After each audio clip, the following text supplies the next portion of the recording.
저는 독일에서 살고 있는 전도자라고 합니다. 독일에서 2002년부터 2007년까지 유학을 했고요. 2016년 9월부터 다시 독일에 살고 있습니다. 서구 유럽의 대표국인 독일에서 살아가는 한국인으로서 독일에서 일어나고 있는 일들의 증인이 되어야 한다는 부담감이 있었기에 이렇게 유튜브로 인사드립니다. 독일에서는 차근법이 일반 평등 대우법이라는 이름으로 2006년 8월에 발효되었습니다. 인종, 민족적 출신, 성별, 종교, 장애, 세계관, 연령, 성적 정체성 등을 이유로 차별을 허용하지 않는다고 규정한 차근법과 같은 내용입니다. 독일에서 차근법이 통과된 후 독일 사회는 어떻게 변했을까요? 독일에서 차근법 통과 11년 후 2017년 7월에 동성 결혼이 합법화되었습니다. 동성혼이 합법화됨으로써 동성 부부에게 아이 입양이 허락되었습니다. 차근법 통과 18년 후 2024년 4월에는 심리 감정이나 법원 결정문 없이 성별을 스스로 결정할 수 있는 법이 제정되었습니다. 따라서 2024년 11월부터 만 14세 이상의 독일 시민은 첫째 남성, 둘째 여성, 셋째 다양, 넷째 무기재, 성별 선택을 거부하는 무기재, 기재하지 않는 것도 가능해졌습니다.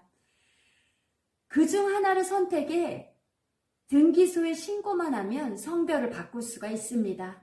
스페인, 스코틀랜드에 이어 유럽에서는 독일이 세 번째 나라로 법원의 허가 없이 자진 신고로 성별 변경을 허용한 나라가 되었습니다.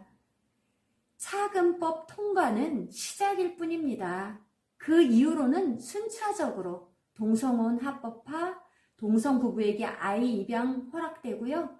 성별조차 자기가 결정하는 성별 자기결정법이 통과될 것입니다. 이런 차근법 통과로 인해 독일 사회에서 어떤 일이 일어나고 있는지 최근 사례를 전해드리겠습니다.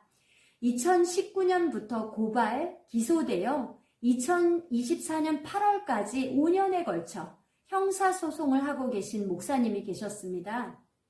이름은 올라프 라젤 목사님은 독일의 국영 개신교 목사님이십니다.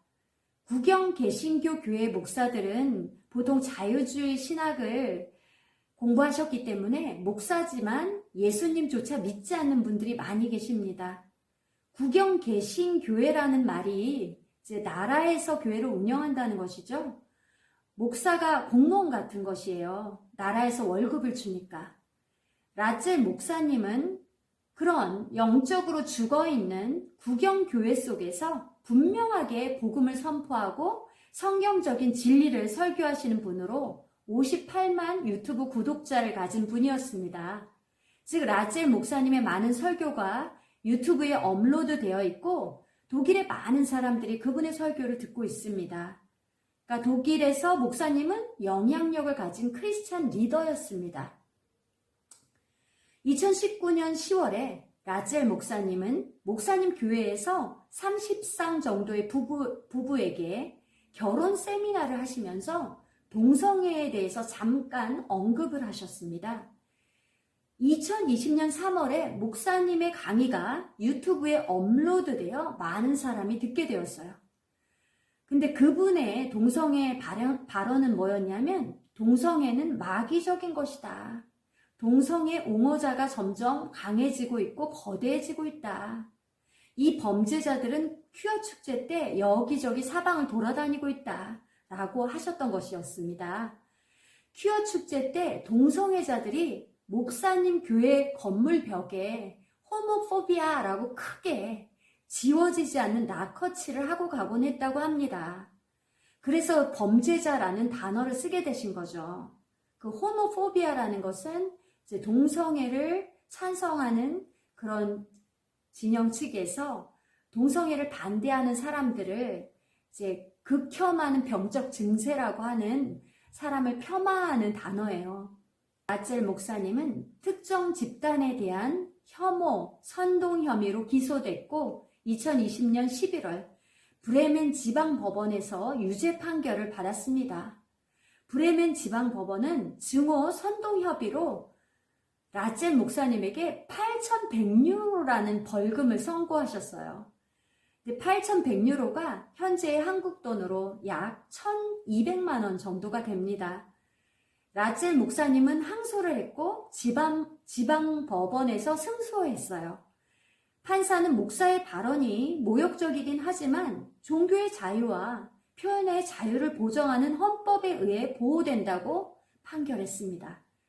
검찰이 이 판결에 항소했고 2023년 2월 고등지방법원은 이 사건의 법적 판단이 불완전하다며 브레멘 지방법원으로 돌려보냅니다. 2024년 8월 말 브레멘 지방법원은 한 가지 조건을 내걸고 이것에 동의하면 소송을 중단하겠다고 했습니다. 그 조건은 라첼 목사가 브레멘에 있는 비영리 동성애 단체에 5,000유로를 기부해야 한다는 조건이었습니다. 그러니까 목사님이 6개월 내에 이 동성애 단체에 기금을 이체해야 되고 이체 즉시 목사님에 대한 소송은 완전히 취하된다고 합니다. 소송 절차가 중단되기 전 라첼 목사님은 성명을 통해서 결혼 세미나에서 자신의 발언으로 사람들에게 상처를 준 것을 후회한다고 사과합니다. 목사님은 일어나지 말아야 할 언어적 실수였으며 기독교인이자 목사로서 그는 다른 사람들처럼 동성애자들을 존중한다고 말했습니다. 독일 기독교의 대표주자같이 존경받았던 목사님을 5년이라는 긴 소송전으로 위축시키고 5,000유로를 동성애 단체에 기부하는 조건으로 힘든 상황에서 풀어주는 기이한 타협을 이루어냈습니다. 차근법이 통과된 독일 사회가 이러한 기이한 타협을 이루어낸 것이죠. 라첼 목사님은 국영 개신교회 내부에서도 징계가 기다리고 있습니다. 그러나 그 국영 개신교 교회 내에서 계속 복음을 전하고 설교하기 위해서 지방 법원의 판결을 수용하셨다고 합니다. 5년간의 기나긴 소송전을 통하여 복음을 증거하는 목사님까지 타협하게 만드는 사근법의 해악을 봅니다. 개인적으로는 전과자가 되더라도 타협하지 않으시는 본을 보여주셨으면 좋았을 것이라는 안타까운 마음입니다. 사근법이 통과된 후 독일 사회는 동성애에 대해서 언급하는 것 자체가 타부가 되었습니다. 동성애자들은 기독교인을 향해 호모포비아, 동성애를 극혐하는 병자라고 락커치를 하고 가도 그들은 비난받지 않는데 기독교인들은 교회 안에서 신자들에게 한 언급까지 소송을 당하는 엄청난 역차별이 일어나고 있는 것이죠. 사랑하는 대한민국 기독교 신자 여러분, 일어납시다. 함께 기도합시다.